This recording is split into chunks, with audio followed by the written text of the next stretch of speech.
Le 223 Remington ou 5,56 Autan est un calibre utilisé dans les AR-15.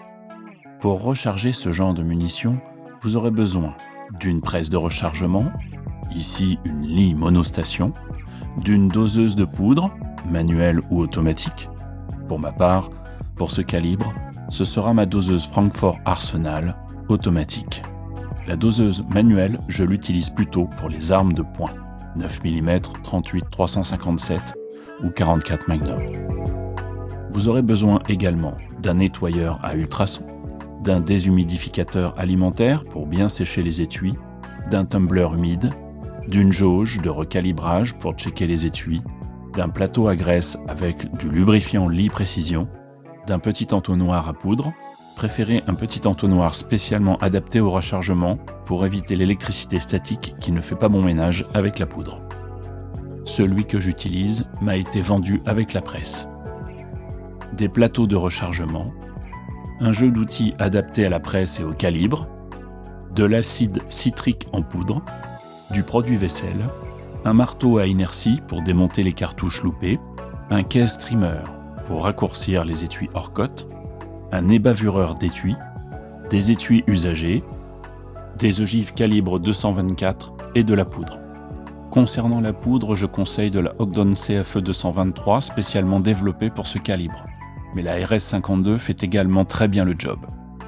Des amorces Small Rifle, ici de la Ruag, mais toutes les amorces Small Rifle feront l'affaire. Effectuons tout d'abord un premier lavage aux ultrasons afin de ne pas trop salir nos outils de désamorçage et de recalibrage. Déposez une cinquantaine d'étuis dans le panier du bac à ultrasons. Versez une dosette d'acide citrique. Ce n'est pas la peine d'en mettre beaucoup. Remplir le bac jusqu'en haut du panier avec de l'eau dans laquelle vous y aurez préalablement mis une goutte de produit vaisselle pour dégraisser les étuis. Lancez votre nettoyeur à 70 degrés pendant 90 minutes.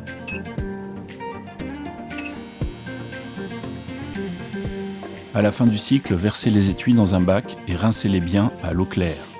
Normalement, l'eau usée devrait être bien noire et les étuis devraient sentir bon le citron. Videz bien l'eau qui stagne dans chaque étui, un par un. C'est très important. Essuyez ensuite vos étuis grossièrement avec un chiffon sec en vous assurant qu'il n'y ait plus d'eau à l'intérieur. Placez-les dans les bacs du déshydrateur sans trop les serrer. Lancez votre déshydrateur à 70 degrés pendant 2 heures. À la fin du cycle, récupérez vos étuis dans un bac. Ils sont prêts à être recalibrés et désamorcés.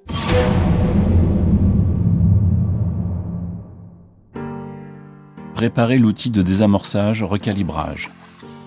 Installez-le sur la presse sans oublier le shell holder et l'outil de réamorçage. Sinon, les amorces usées tomberont par terre et non dans le tuyau transparent prévu à cet effet.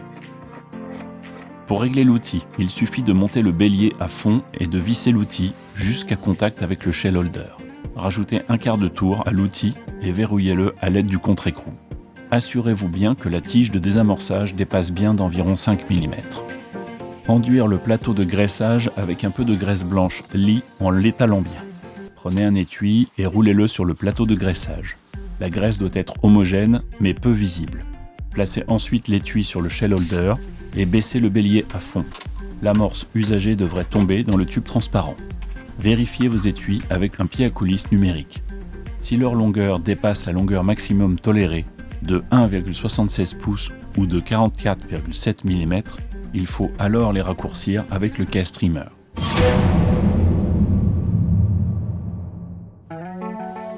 Pour régler cet outil, prenez un étui à la bonne longueur, calez la fraise dessus et serrez la vis de blocage. Une fois trimé, donnez 1 ou 2 tours d'ébavureur sur l'extérieur et sur l'intérieur de l'étui sans forcer, afin de bien homogénéiser le collet. Vérifiez ensuite si l'étui rentre bien dans la jauge sans forcer. Si ce n'est pas le cas, repassez l'étui dans la presse de recalibrage.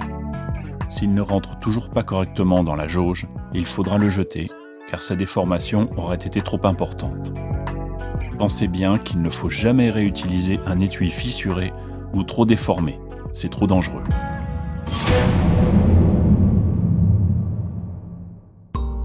Une fois vos étuis désamorcés, recalibrés et vérifiés, vous devez les relaver pour enlever la graisse de recalibrage ainsi que les résidus de poudre des puits d'amorçage. Utilisez un tumbler humide. Insérez un sachet d'aiguilles de polissage inoxydable de 0,3 mm, une cinquantaine d'étuis, une dosette d'acide citrique et une goutte de produit vaisselle. Remplissez le tumbler à ras-bord et fermez bien hermétiquement.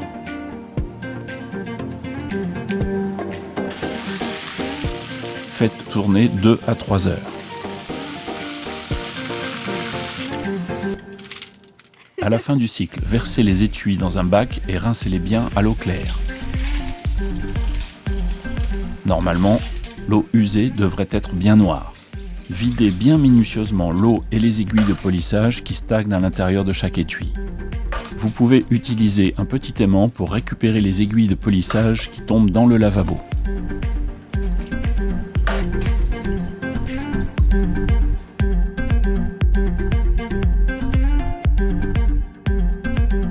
Essuyez vos étuis grossièrement avec un chiffon sec en vous assurant qu'il n'y ait plus d'eau dedans.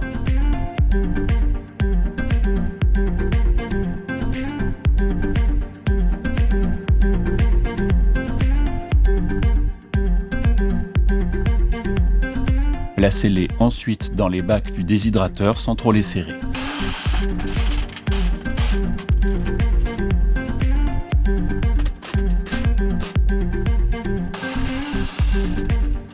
Lancez votre déshydrateur à 70 degrés pendant 2 heures.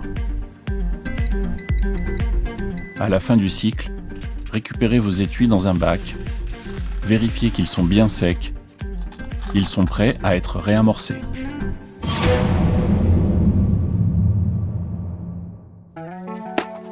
Pour réamorcer vos étuis, je vous conseille le réamorceur de Francfort Arsenal. Il peut tout réamorcer ou presque.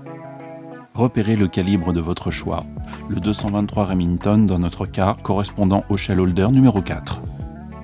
Assurez-vous bien d'utiliser le piston et le guide des amorces small. Car dans le coffret, vous avez aussi de quoi réamorcer les amorces larges.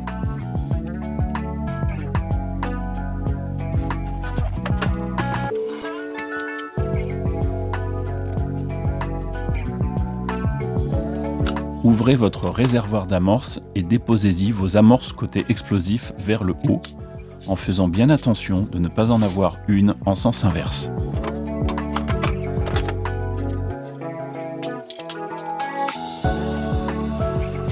Insérez le réservoir d'amorce côté transparent vers le haut.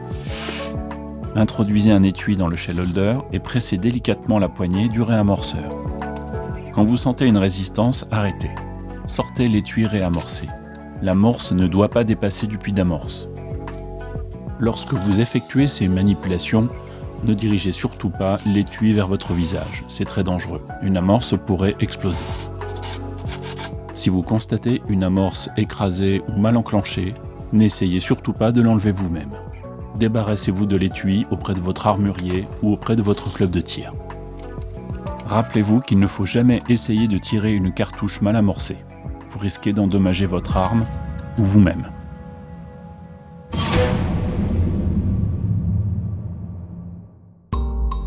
Pour le dosage de la poudre, utilisons la doseuse électronique de Francfort Arsenal.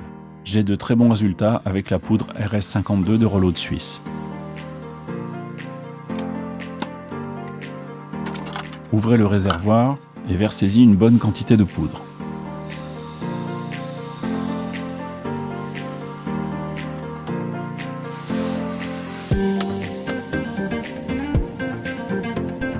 Lancez le calibrage de la doseuse.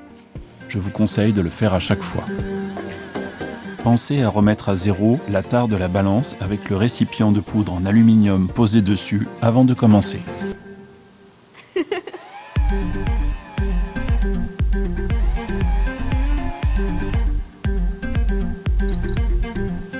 Une fois le calibrage de la doseuse effectué, reversez la poudre dans le réservoir et indiquez la dose de poudre voulue à l'aide du pavé numérique.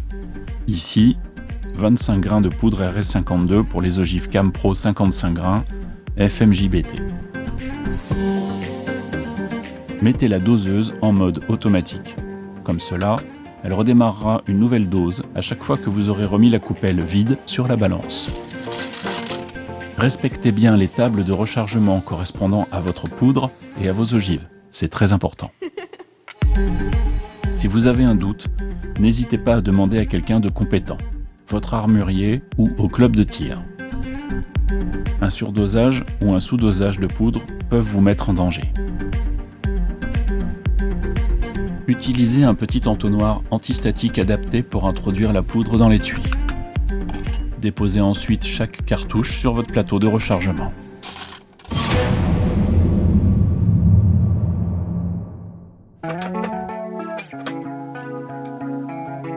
Vérifiez que la bague d'installation rapide soit bien fixée sur la presse. Dévissez la partie haute de l'outil sans le défaire complètement. Installez l'outil de siégeage en le vissant à peine.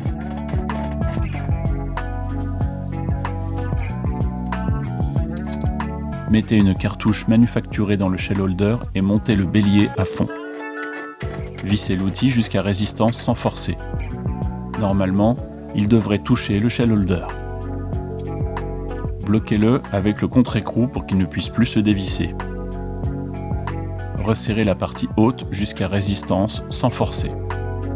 Votre presse est prête à siéger. Introduisez un étui amorcé et poudré sur le shell holder. Mettez une ogive sans forcer et montez le bélier.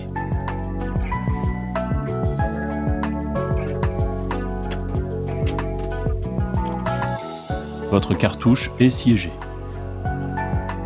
Mesurez bien votre cartouche à l'aide d'un pied à coulisse pour vous assurer qu'elle est conforme.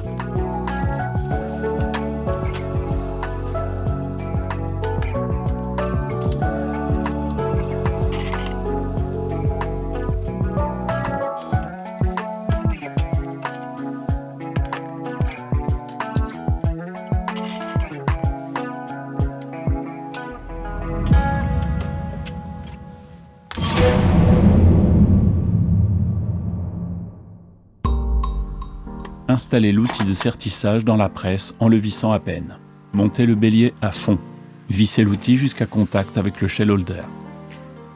Faites une marque avec un marqueur et vissez un tour pour un sertissage normal et 3/4 de tour pour un sertissage plus léger. Bloquez-le avec le contre-écrou pour qu'il ne puisse plus se dévisser. Mettez une cartouche sur le shell holder et montez le bélier jusqu'à résistance sans trop forcer.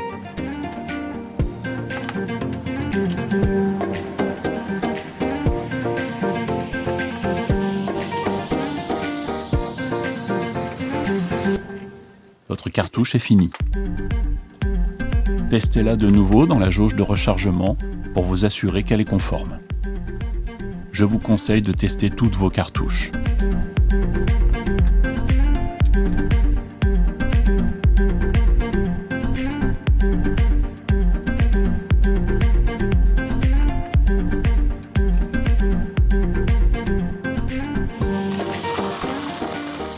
Vos cartouches sont finies et prêtes à être tirées.